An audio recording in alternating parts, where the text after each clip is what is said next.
with AI, if you use technology that's supported by that to show you different metrics around fundraising for your organization, it could paint a picture for you and help you understand where to focus time and energy. And then the human connection comes as a result of that.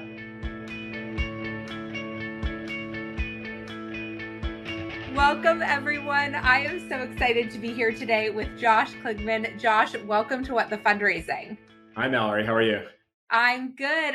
This feels like a great full circle moment after having Jay on the podcast and getting introduced to you and the incredible work happening over at Yearly. So I'm so excited for everyone to get to know you a little bit better today and what you're up to. So why don't we just start with you giving a little introduction to yourself and what brings you to our conversation today? Thanks for having me. My name is Josh Kligman. I'm the co-founder and CEO of Yearly, and we're a platform for nonprofits and organizations that want to create their own digital reports and find new ways to engage donors and stakeholders. And I'm really excited to talk today because I have a marketing and fundraising background, and I worked at a nonprofit, and I was just trying to find more efficient ways to produce things like reports that can move the needle and track. And that's why we started this company. Yeah. So can we talk a little bit about the annual report or impact report pain that many nonprofits feel and what some of your experiences were in that area that you feel like when you were really thinking up Yearly, you were aiming to address? Yeah, pain is probably a good way to put it because it's a struggle for whole teams. I've been part of teams that spent months, 3, 4, 5 months working on the content for a report. And that's important work. And we were doing that because we were telling a whole number of stories about a lot of different programs that a variety of stakeholders wanted to hear. And it just has to be done. We just found that there were probably different ways that we could engage donors and volunteers and I guess board members too over time that would be a little bit different. And we're giving thought to where they are when they're viewing reports. Like, are they on the go? And one of the things that always came up was about long format text and how great or not great it is to tell a whole story that you have to really read through. And I think that there's so many distractions that people are looking at. It's probably a great idea to think about something that has other components to storytelling besides written text, like photos and videos. And maybe there's social media posts where you talked about these pieces of a story a long time ago, and you can really highlight the constituents in your reports in different ways that are really kind of fun and exciting for your audience to read and just captivate them a little bit more. So we're always looking for new ways to be able to do that. Okay, maybe I'm going a little rogue with this question here, but I feel like we're all getting constantly inundated by the fact that everyone's attention span has gone way down. But then we're also being told showing impact is so important in terms of building donor belonging and connection. And the impact report has been the historical way that nonprofits, at least once a year, have really summarized their annual giving. But you're rethinking that in certain ways. And to me, what you all allow people to do on Yearly feels a little bit more fluid. Not that people can't create their full year end report, but it seems like it might also allow for like faster feedback loops, impact feedback loops. So could you talk to me a little bit about why that's so important and sort of how you guys have built that in? Yeah, I mean, it's really about thinking about your turning your annual report or your impact report into whatever it is that you need. I think there's a lot of ways that you can throw the norm in the garbage and retool how you're reaching out to your donors, how often you're reaching out to your donors. So we still see, and I think it's very important still to do that annual type report. But then there's different programs you might want to highlight throughout the year. So you can show in different impact reports, or I've seen really creative quarterly updates. Actually, there was a school in the Cleveland area. It was a private and independent K through 12 school that was wanted to showcase, I think, like the artwork that kids were doing. So they're a nonprofit and they just did a whole e-magazine showcase. And that was how they were showing their impact.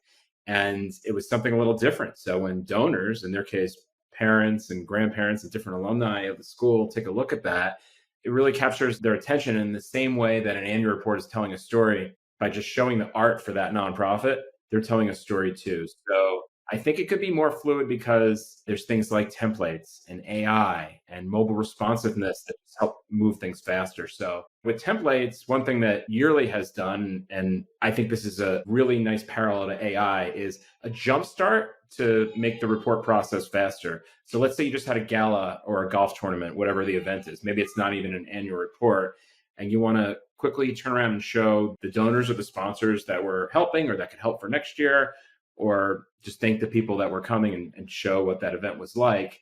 You can create a report using a template, and then all of a sudden, you tweak it so that it has that look and feel for your own brand, and then you have your own template. You can then duplicate for other reports that are really similar, and you're just moving so much faster because you're spending a lot of time writing the stories there. You shouldn't have to get bogged down on the design or anything that makes it look great, especially when you're trying a new tool. And that's where AI can come into play also. We're testing 4 types of AI right now, and one of them is about storytelling. So let's say you have the right prompts in the AI within the Yearly platform, you can quickly have a great head start with your story and not have to sit there and write everything from scratch. So those proprietary prompts are something we're working on specifically for the nonprofit sector. Cool. I'm curious, I think I did use the word pain because it was a very painful process for me. And I think one of the things that created a lot of that pain was the amount of revisions. And I think just the permanence that people felt with like this printable document and not that you can't print your impact reports through Yearly, but I just, the day you send your annual report to the printer is like the best and worst day sort of every nonprofit ED's like life, I feel like. And so I talk a lot on this podcast and in my work around like overcoming some of the perfectionism that really holds us back in this sector. And I think one of the things I really loved about like looking at your platform and thinking about doing impact reporting in this really different way, it kind of like made me take a breath and be like, I think I could have released this earlier or gotten my ED when I wasn't in the ED role to maybe not do like a 27th read through of the impact report. I'm curious if you noticed anything like that with the folks who use Yearly. Yeah, I mean, if you're a perfectionist, it's a hard pill to swallow when that 28-page binded report comes back from the printer and you printed 5,000 copies and you spelled one of your major donors' names wrong and you can't correct it. We've all been there with those types of similar errors. And when I was printing reports years ago for a nonprofit, someone came to me and said, listen, we've gone back and forth with the advertising agency for 15 rounds of edits. There's going to be one mistake in a long report like this, so don't sweat it. I think you can relieve that whole pain point and not have to worry about that during this whole process of creating a report if you're creating something that's web-based, because you can hit that publish button and have that, oh my God, moment and go back and correct it. And you're updating a web page, so no one's going to know. The other thing that's stressful too is, thinking about looking at reports on cell phones, because with honor rolls and donor lists, there's a lot of names there too. Even just the regular stories, like what's the best practice when viewing this stuff on a cell phone in terms of thinking about your donors and how they're viewing it. And it's not pinching and zooming all the way in so that you can see all the little details. If it's that hard for them to do it, they'll say, I'll come back to this later. And, maybe they do, maybe they don't. You don't know the answer. So having a report that's mobile responsive help save the printing costs, relieve that stress that you're talking about, Mallory, and then really help them read it right away. And then you can know that because you could track metrics when you're moving to something that's web-based also. And PDFs can't do that, and printing doesn't do that. They have a place. And I think it's this transition over time because not everybody's ready to say, let's pull the cord immediately on all printing and everything. But we're headed there. And we're seeing a lot of organizations already making that leap. I'm curious, have you seen like organizations though that have been sort of resistant? Like, we think most of our donors still want a paper copy. We'll try this digital thing at first. And have they been surprised around what the adoption has been in terms of online viewing? Yeah, I know a foundation in Las Vegas and also another large religious foundation in New Orleans that were hesitant to take an audience that was used to giving, I guess, receiving something in the mail and doing it a certain way, especially an older audience. And I said, all right, well, let's test that, see if it's a myth. but let's do a slow transition over to digital and send them a jumbo postcard and say, hey, the report's now online, and with a QR code and a written out link underneath it, let them know they can go see it. And then the next year they're kind of trained, right, over time to go do it online. And then they see good results because it's headed that way anyway. And it's hard to jump on that train right away, but I think it's a personality thing. I mean, maybe it's early adopters or people that just are ready to try something new and save costs from all the printing.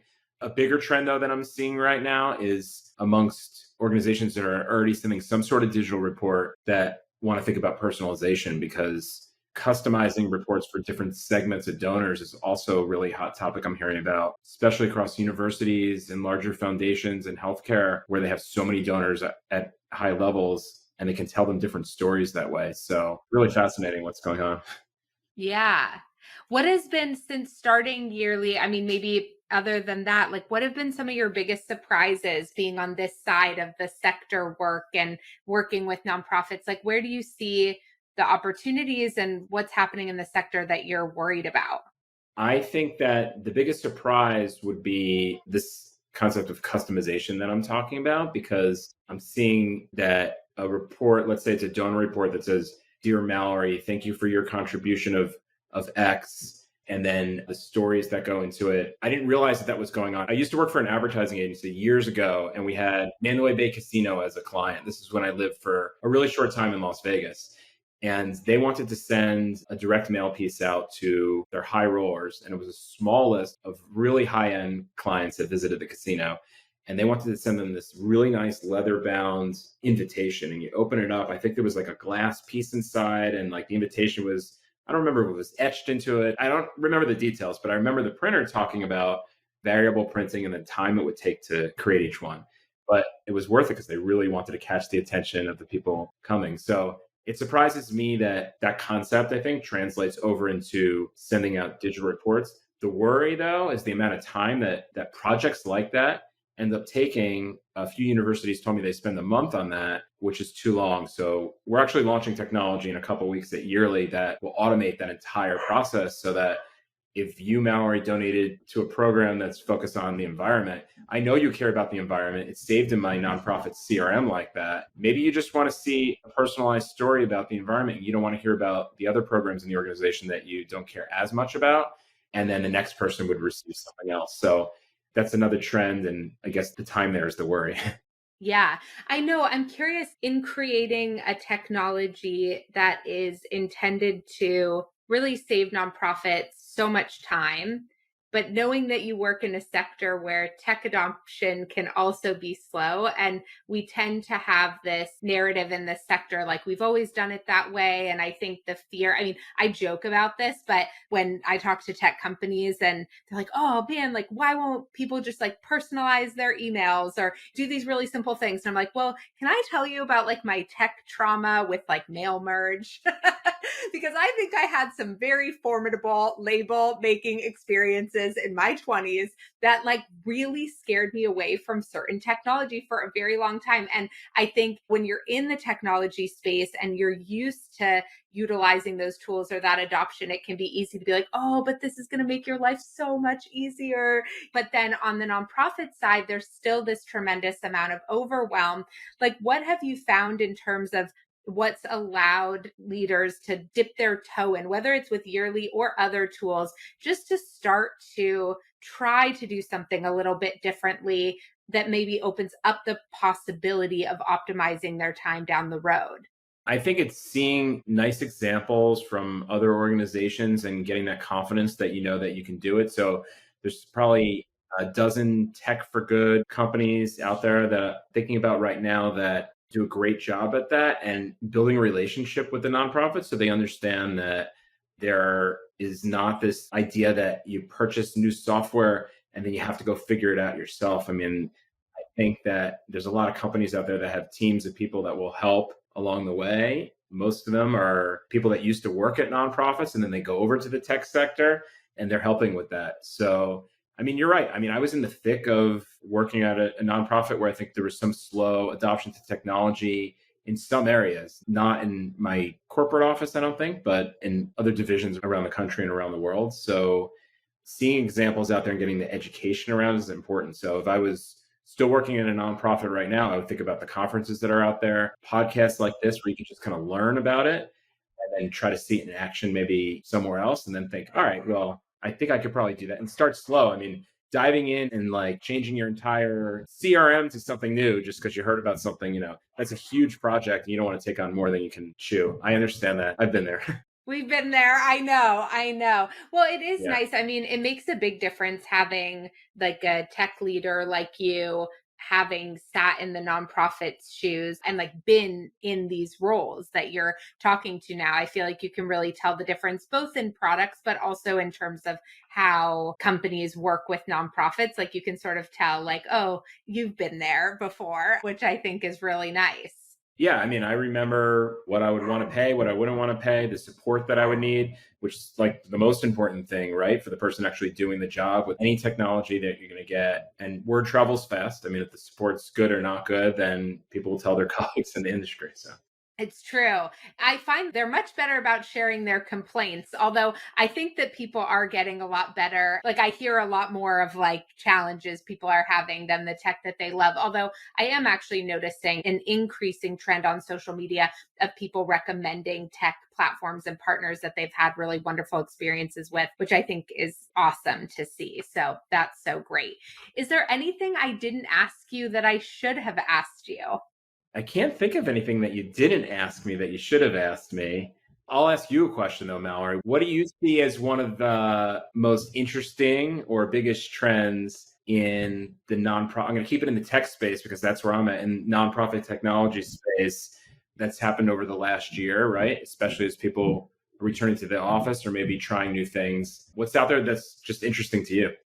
I'm heavily involved in this work of this fundraising AI work at the moment, which is like a coalition of leaders thinking about the responsible use of AI. And it's funny because I'm not a technologist by any means, but I understand the sort of tender line that technology, how it intersects with our sector in just very particular ways. And I think AI poses tremendous opportunity for optimization, support, increasing capacity, like all of these things that I feel very excited about.